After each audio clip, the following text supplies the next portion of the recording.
E eu gostaria, nesse momento, de manifestar o meu contentamento com a aprovação do projeto 182 de 2017, de autoria da senadora Simone Tebet, em que fui relator na Comissão de Constituição e Justiça.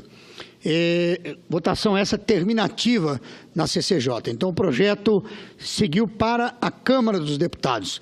E trata-se do projeto de lei que visa coibir uma prática delituosa muito séria que vem ocorrendo na região sudeste e nordeste do Brasil.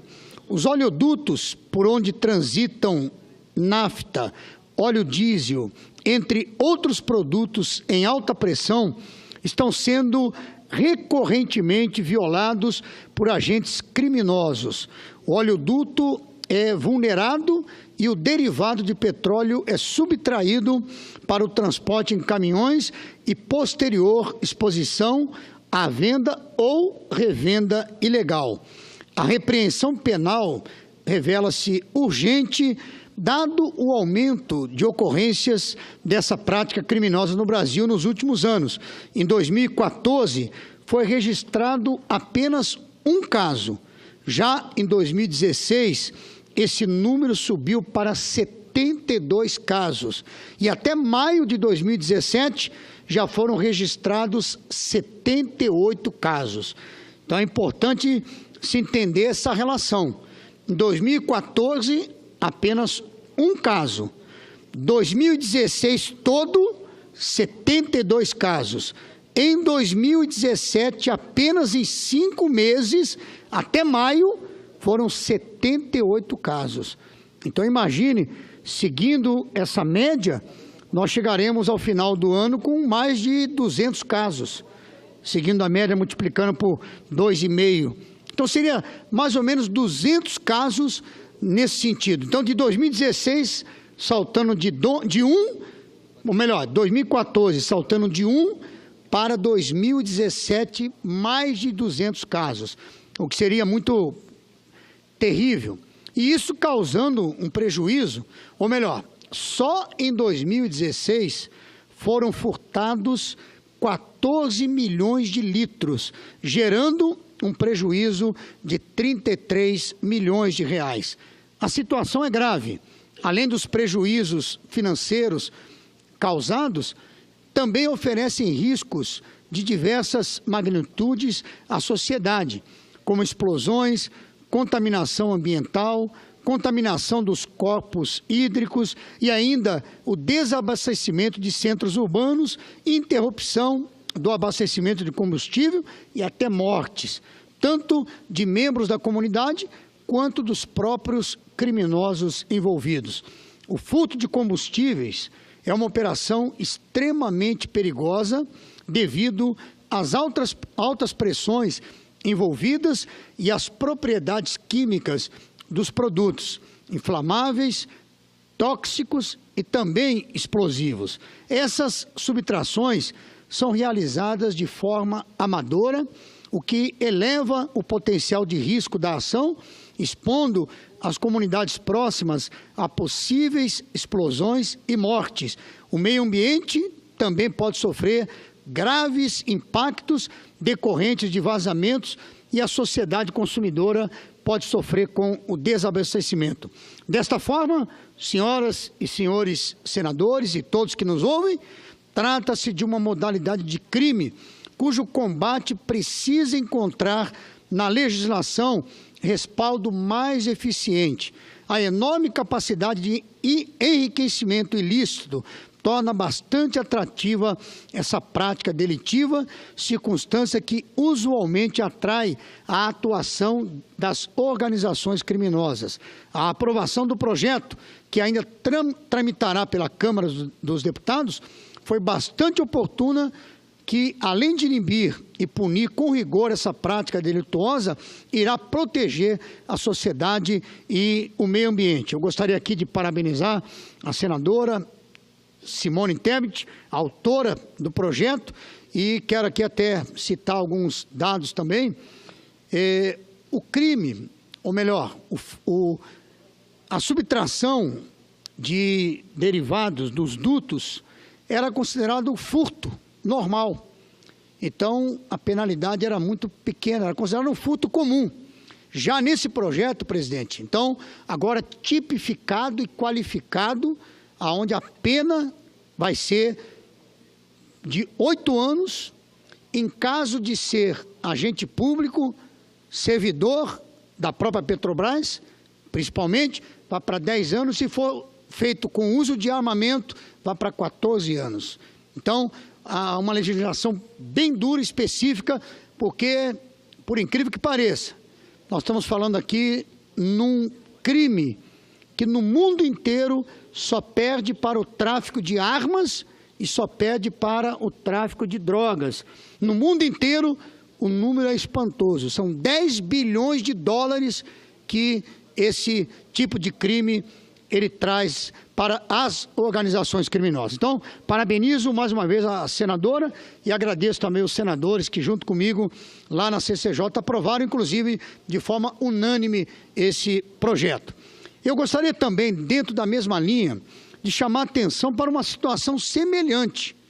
E, inclusive, lembrando, esse crime agora, ele é tipificado como crime contra a ordem econômica popular. Então, e existe um crime semelhante, que é o roubo de equipamentos para a distribuição de serviços de telecomunicação. Recentemente, foi divulgada uma operação realizada pela Delegacia de Roubos e Furtos do Rio de Janeiro, em que se cumpriu 5 mandados de prisão e apreensão relativos ao furto de 1.500 caixas de distribuição ótica externa, chamadas CDOE, por onde passa o sinal de internet em Duque de Caxias, na Baixada Fluminense. Um prejuízo de 3 milhões para a empresa que presta o serviço de internet e também de TV a cabo. Agora fica aqui a questão maior, e não é somente o prejuízo que a empresa ela sofre, mas tem o prejuízo também do consumidor. Coincidentemente, ontem eu falava com um assessor meu de comunicação, que era quase 10 horas da manhã, e ele não tinha postado ainda na minha rede social um assunto que eu queria que fosse postado até mais cedo. E chamando a atenção dele, por que não foi postado ainda próximo de 10 horas da manhã? Ele disse, olha, senador, me desculpe, mas roubaram os canos de internet aqui na rua do meu bairro. Então, veja só, e no mesmo dia eu recebi representantes de uma empresa de telecomunicação que também comentaram sobre isso. Então, eu estou juntando isso, porque nós temos aí o roubo de combustível nos dutos e temos também o roubo de equipamentos na parte de telecomunicação. E não só o prejuízo financeiro, como eu disse, mas imagine uma pessoa que precisa de uma urgência, precisa de uma emergência de usar um telefone e não conseguir porque o equipamento foi roubado. Quer dizer, é claro que normalmente se culpa a operadora, reclama-se do serviço das operadoras, não estou aqui defendendo, também tem algumas críticas ao serviço de telefonia no Brasil, mas realmente esse caso pode acontecer. Então, eu penso até da mesma forma que tipificamos o roubo de combustível nos dutos da Petrobras, podemos também tipificar esse crime também como sendo um dano contra a economia popular. Então, diversos equipamentos usados para a distribuição de internet têm sido objeto de furto, que muitas vezes são utilizados para a criação de empresas de venda ilegal de internet. De acordo com um levantamento feito pelo Sinditele Brasil, perto de 5 milhões de clientes de telecomunicações têm seus serviços interrompidos a cada ano em função de furtos e roubos de cabos, rádios transmissores e equipamentos de redes. E a reposição desses equipamentos custam, em média, 320 milhões de reais ao ano para as operadoras. Esses crimes prejudicam os consumidores, comprometem os serviços essenciais para a sociedade e os diversos segmentos da economia que dependem das telecomunicações, além das empresas do setor. De acordo com esse levantamento, somente no ano de 2015, foram registradas em torno de 5.600 ocorrências de roubo, furto e receptação de elementos das redes de telecomunicações. Pelo levantamento apresentado, ao todo, em 2015, foram furtados 4 milhões de metros de cabos e mais de 3 mil rádios transmissores. Então, veja como a situação ela é realmente grave. Imagine 4 milhões de metros de cabos e mais ainda, vamos aqui, 4 milhões de metros de cabos e mais de 3 mil rádios transmissores. O roubo e furto de cabos de energia elétrica também interrompem os serviços de telecomunicações e prejudicam toda a sociedade, comprometendo, inclusive, serviços de utilidade pública, como polícia, bombeiros e também a emergência médica. Tendo em vista a gravidade dessas condutas, é extremamente necessário o aprimoramento da legislação penal para que esses crimes sejam punidos com maior rigor, tornando as penas compatíveis com o dano causado à sociedade.